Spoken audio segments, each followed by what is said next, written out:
quick tips video, I wanted to cover the monster for the wing diver. I'm not sure if you've heard about the monster as far as how it shoots, but it's a very unique weapon in the fact that it says energy cost is 39% for the Monster S, and then that the energy is 30% for the Monster, but yet it shoots your entire energy reserve. So actually, how the Monster works is, if you have 30% energy left, you'll shoot one beam, which will do 500 damage in this case. If you have 60% energy in your reserve, it'll shoot 2 beams, which will be 1,000 damage. And if you have full energy, or 90% for this one, and if it's closer to 100% on the Monster S, it'll shoot 3 beams, which is, in this case, 18,000. So the Monster may not look like a good weapon, but it's actually the best sniper in the game, especially on Inferno. For example, this shoots 18k with 1 overheat, whereas the Gungnir shoots 150k with 7 overheats. So the Monster is just a little bit less damage, but you're in more.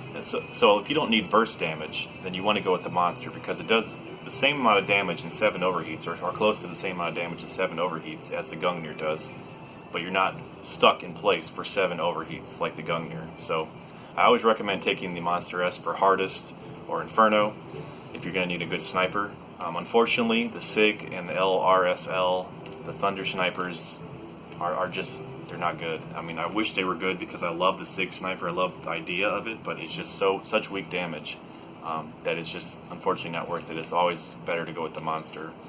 Like when you're playing on levels that require, they only give you, up to, let's see, on hardest, or actually probably on hard. Let me change the room to hard. That's where it gets a little more difficult as far as snipers for her, because yes, she doesn't have access to the Monster S, and the Monster is too weak.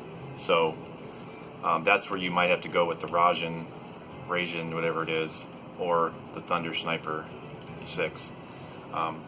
It always seems like the damage, it sounds decent to Thunder Sniper 6, but I don't know, whenever I use it, it doesn't feel like it does the damage it says, or it just doesn't feel like it's very strong. I'm not sure why.